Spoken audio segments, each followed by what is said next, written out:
Hello guys, welcome back to another video. यार देखो, हम सब पबजी खेल रहे हैं तो या तो हम कॉम्पिटिटिव में खुद को ट्राई करना चाहते हैं, मतलब हम आगे चल के कॉम्पिटिटिव सीन में घुसना चाहते हैं, और नहीं तो हम ऐसे ही मज़े मज़े में क्लासेस खेलते हैं।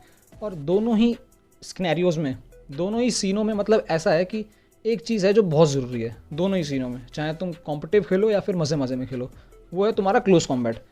यार तुम अगर कॉम्पिटिटिव हो तो फिर तो तुम्हें मालूम है कि मतलब क्लोज कॉम्बैट की क्या कितनी इंपॉर्टेंस है तुम्हारे गेम प्ले में, ठीक है।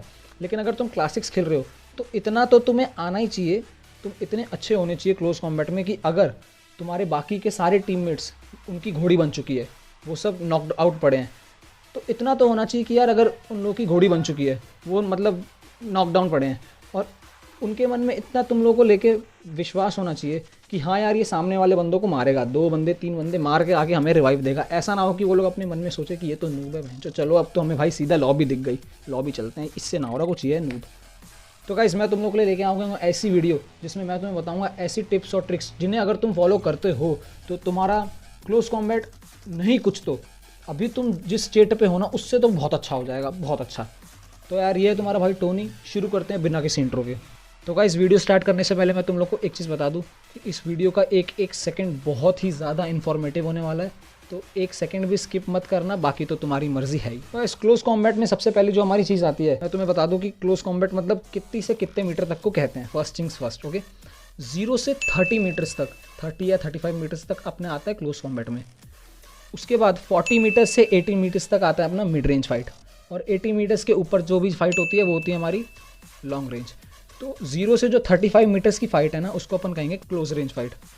तो यार अपना क्लोज रेंज तुम्हें इंप्रूव करने के लिए सबसे पहली जो टिप है वो ये है कि कभी भी एडीएस मत खोलो, स्कोप मत खोलो, क्लोज रेंज में कभी भी एडीएस मत खोलो। अगर तुम लोग सोचते हो ना कि हमें मतलब बंदा अच्छे से हम उस पर पॉइंट कर सकते हैं, जो हमारा रेड डॉट या फिर जो भी हमने लगा रखा है वो हमारा उस बंदे पे अच्छे से हमारी ट्रेसिंग होगी, भाई ऐसा नहीं होता है। बंदा अगर थोड़ा सा भी मूवमेंट देगा तो अपन अपना एडीएस खोलने के बाद अपने लेफ्ट थंब से, चाहे तुम क्लॉ फिंगर हो या फिर मतलब जो भी हो, तुम क्लॉ प्लेयर हो या फिर थंब प्लेयर हो, राइट थंब से ही तुम अपने उसको वो करोगे ना, उस बंदे को ट्रेस करोगे अगर। और मैं बता रहा हूँ नहीं होता है भाई, बिल्कुल भी नहीं होता है वो। अगर तुमने एडीएस खोला तो मतलब तुम्हारी पेटी बनी। अगर तुम थंब प्लेयर हो तो तुमने वहाँ 1-2 सेकंड तो वेस्ट कर ही दी। अगर तुम क्लॉ प्लेयर हो फिर भी नहीं होता यार, तो एडीएस मत खोलो, क्लोज रेंज फाइट के लिए एडीएस मत खोलो। दूसरी जो टिप आती है वो हमारी होती है कि हमारी सेंसिटिविटी। तो सेंसिटिविटी में हमारी क्लोज रेंज फाइट में आती है सिर्फ 2 या 3 सेंसिटिविटीज़। बाकी सारी सेंसिटिविटीज़ के अगर बारे में तुम्हें जानना है तो वीडियो बनी हुई है, जाके देखो। गाइस अगली पॉइंट की बात करें तो हमारी होती है सेंसिटिविटी। हमारी जो सेंसिटिविटी है वो सारी नहीं, मैं सारी सेंसिटिविटीज़ की बात नहीं कर रहा हूँ, सिर्फ 2 या 3 होती हैं उनकी बात कर रहा हूँ। 2 होती हैं बेसिकली। तो वो तुम्हारी अगर परफेक्ट नहीं है तो मतलब तुम्हारे हिसाब से वो चीज़ें, अगर वो दोनों सेंसिटिविटी ठीक नहीं है तो तुम क्लोज रेंज में तुम ठीक नहीं परफॉर्म कर पाओगे। तो वो दोनों हैं हमारी। ऐसे में अगर मैं इसमें आऊँ सेंसिटिविटी में, तो एक कैमरा में 3rd पर्सन नो स्कोप और एडीएस में 3rd पर्सन नो स्कोप। तुम्हें मालूम होगा कि 3rd person no scope camera में क्या होता है, अगर नहीं मालूम है तो मैं फिर बताता हूँ। जैसे अभी मेरी ये 130 कुछ थी, मैंने इसको 1 कर दिया, तो मैं अपना स्क्रीन देख रहे हो, लेफ्ट थंब को कितना भी हिलाऊँ ये नहीं हिल रहा है।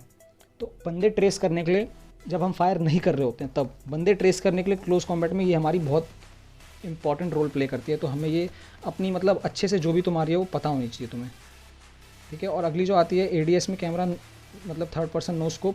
तो अभी मेरी 119 है, मैं इसे अभी 0 करके दिखाता हूँ। तो ये अभी तो ये ठीक है, लेकिन ये तब काम आएगी जब हम फायर करेंगे। अब मैं कितना भी रिकॉइल कंट्रोल करने की कोशिश करूँ नहीं नहीं होगा रिकॉइल कंट्रोल। तो ये तब काम आएगी जब मैं सामने वाले बंदे को मार रहा हूँ और मुझे वो बंदा मूव कर रहा है, तो मुझे जब उसको ट्रेस करना है तो नहीं कर पाऊँगा मैं फायर करते करते। तो इसके लिए हमें तुम्हें इसे अपना जो भी तुम्हारा है वो पता करके रखना, तो उससे तुम्हारी बहुत मदद मिलेगी, समझ रहे हो। और अगर तुम्हें पता करनी है कि तुम्हारी बेस्ट सेंसिटिविटी कौन सी है तो मैंने ऑलरेडी एक वीडियो बना रखी है सेंसिटिविटी के ऊपर, तुम वो देख सकते हो। गाइस अगला पॉइंट आता है जो कि बहुत ज़रूरी होता है, वो है तुम्हारी सिलेक्शन ऑफ गन की। अगर तुम क्लोज रेंज में अच्छा परफॉर्म करना चाहते हो तो तुम्हारी गन हाई डैमेज वाली होनी चाहिए, ये बात सब मानते हैं। लेकिन इसमें भी एक ट्विस्ट टाइप कह सकते हैं। अगर मान लो M4 और AK की बात करते हैं, ठीक है, सबको मालूम है कि AK का डैमेज ज़्यादा है M4 से, लेकिन M4 की फायरिंग स्पीड ज़्यादा है। लेकिन मैं कहता हूँ कि अगर तुमने सामने वाले अपने ओपोनेंट से पावरफुल गन है तुम पे, लेकिन अगर तुम्हारा एम बेकार है तो अगर और उसका एम अच्छा है, उसके सारे हेड पे लगे तो तुम पहले डाउन हो जाओगे, चाहे तुम क्लोज फाइट लो या कौन सी फाइट लो। सिंपल रूल है, छाती पे लगने की 5 गोलियाँ, खोपड़े पे लगने की 2 या 3 गोलियाँ। अब तुम जो उनसा सही समझो, तुम्हारी मर्ज़ी, अब तुम कहाँ मारो। तो इसके लिए तुम्हें इंटरनेट पे बहुत सारी यूट्यूब पे ड्रिल्स मिल जाएंगी, तुम अपना एम कैसे सुधार सकते हो। मैं भी शायद आगे लेके आऊँ ऐसी कोई वीडियो। तो मेन मतलब जो भी बात है कि मेन बात यह है कि तुम्हारा एम अच्छा होना चाहिए, हेड पे होना चाहिए, ना कि शोल्डर पे, कंधे पे, आंड पे, पीछे चूतड़ों पे, टांगों पे, कहीं नहीं होना चाहिए, हेड पे होना चाहिए। मतलब कोशिश करो अपर बॉडी पे हो, और अपर बॉडी में भी हेड पे हो, मतलब फिर तो तुम 2 या 3 गोलियों में ही बंदे को ले गए। और ऑब्वियसली तुम्हारा फिर गन सिलेक्शन अच्छा होना चाहिए। अब तुम पिस्टल लेके चले गए और सामने वाले के पास, तो फिर आर्ग्यूमेंट ही ख़त्म हो गया। तो गाइस अच्छी गन भी तुमने ले ली, अच्छा तुम्हारा एम भी हो गया, तो इससे तुम सामने वाले को तो मार दोगे, लेकिन तुम्हें खुद को भी बचाना होता है। तुम्हें गेम में आगे तक टिकने के लिए सामने वाले को मारना भी होता है साथ ही साथ, और तुम्हें खुद को बचाना भी होता है। तो इसी बात पे हमारा अगला जो पॉइंट है वो है कि तुम्हें मूवमेंट देते रहना है। और मूवमेंट देते रहने पे मैं ऑलरेडी एक वीडियो बना चुका हूँ, तुम जाके वो देखो, तुम्हें सब समझ में आता है कि मूवमेंट तुम्हें कैसे देना है। तो बात करते हैं अगले पॉइंट की। और अगर तुमने जिगल मूवमेंट वाली वीडियो देखी है और तुम्हारे मन में कुछ डाउट्स है, तो मैं एक एफए की वीडियो भी बनाया हूँ, डेडिकेटेड एफए की वीडियो, जिस पे मैंने सारे डाउट्स क्लियर किए हैं जिगल मूवमेंट को लेकर। तो तुम वो भी देख लेना, तो फिर तुम्हारे उससे मतलब डाउट्स जो भी हैं मैंने मेन डाउट्स उसमें क्लियर कर दे, तो तुम्हें समझ में आ जाएगा। बात करते हैं हम अगले पॉइंट की। तो यार जो नेक्स्ट पॉइंट है वो है अपना एम असिस्ट। तुम में से बहुतों को पता होगा एम असिस्ट क्या होता है, और बहुतों को नहीं पता होगा। अगर तुम्हें नहीं पता है तो मैंने इस पर कोई वीडियो ना बनाई है, ना मैं कभी बनाऊंगा, तुम जाके यूट्यूब पे बाकी सारी वीडियोस देख लो। एम असिस्ट बेसिकली होता है मतलब एम बॉट का छोटा रूप। एम असिस्ट में होता है कि अगर तुम्हारा स्प्रे थोड़ा बहुत हिल रहा है ना, तो वो बंदे के पास तुम्हारे शॉट्स हो जाएंगे कनेक्ट, अगर थोड़ा मोड़ा अगर इधर उधर ऊपर नीचे है तो। और अगर तुम कॉम्पिटिटिव प्लेयर हो तो एम असिस्ट मत ऑन करो, और अगर तुम क्लासिक्स हो तो एम असिस्ट करो, हैक लगाओ, जो करना करो। लेकिन यही है टिप की, मतलब इसमें अगर तुम्हें कॉम्पिटिटिव में अपने आप को रखना है तो एम असिस्ट बंद करके खेलो, और अगर तुम ऐसी मज़े में खेलते हो तो तुम एम असिस्ट ऑन करके खेलो, बंद करके खेलो, तुम्हारी मर्ज़ी है। बात करते हैं अगली टिप की। तो अगली बात यह है कि यार हम में से सब लगभग सभी ने पीक एंड फायर तो ऑन कर रखा है, हमने बटन भी सेट कर रखे, लेकिन हम यूज़ बिल्कुल नहीं करते हैं। तो अब तुम लोग बोलोगे कि क्लोज कॉम्बैट में पीक एंड फायर का क्या मतलब। यार देख, जब बंदा सामने से आ रहा होगा ना, तुम लोग किसी कवर के पीछे हो और सामने से बंदा आ रहा है, तो तुम उसके आने का वेट मत करो, तुम फटाक से पिक करो और फटाक से तुम उसको ख़त्म कर दो। क्योंकि अगर तुम पूरा ही बाहर आए, बहुत लोग करते हैं, लगभग बहुत लोग करते हैं, तुम पूरा बाहर आओगे, तुम अपनी पूरी की पूरी शरीर दिखाओगे, फिर तुम गोली चलाओ, भाई वो तुम्हें ले जाएगा। तुम सिर्फ पिक करो, तुम लीस्ट पार्ट एक्सपोज करो, अपना लीस्ट हिस्सा अपने शरीर का, और फिर उससे मारो। लेकिन अगर तुम पे हेलमेट नहीं है तो देख लो भाई, मत ही करना पिक, क्योंकि फिर तो तुम तो पहले ही पेटी बन जाएगी तुम्हारी, समझ रहे हो ना।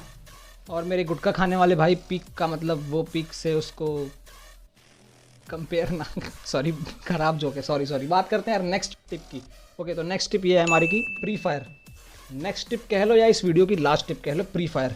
प्री फायर अगर तुम देना सीख गए सही टाइम पे, तो मतलब तुम्हें कब शुरू करना है प्री फायर, तो तुम भगवान बन जाओगे, मैं सच बता रहा हूँ। प्री फायर इतनी खतरनाक चीज़ है ना, देख 40 गोलियाँ होती हैं एक्सटेंडेड लगाने के बाद AR में अपने। अगर एक बंदा है तो 40 गोली छाती पे लेके जाओगे, पेटी बन जाएगी, तो क्या वो तुम्हारे लूटने के काम आएगा, तुम्हारे एनिमी के छाती पे थोड़ी लेके जानी गोली इतनी सारी।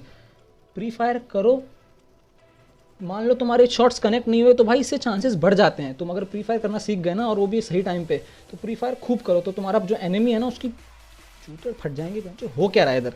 तो प्री फायर करो, प्री फायर अगर तुम देना सीख गए तो फिर मतलब तुम तो भाई भगवान बन गए। यार सारे बाइक वाले, सब्जी वाले, ऑडियो क्वालिटी के लिए सॉरी। तो गाइस बस आज की वीडियो में इतना ही। अगर तुम लोग को वीडियो पसंद आई तो लाइक करो, मैं बता रहा हूँ बहुत मेहनत लगी है, और एक एक चीज़ को प्रैक्टिस करो। और लास्ट में बस एक ही टिप है, जुनून, जज्बा, ये दोनों चीज़ें बहुत ज़रूरी है कहीं भी रश करने के लिए या फिर लड़ने के लिए। हाथ कांपने से कुछ नहीं होगा भाई, शुरू में सबके कांपते हैं, लेकिन जुनून और जज्बा, तुम्हारे हौसले एकदम बुलंद होने चाहिए, समझ रहे हो ना।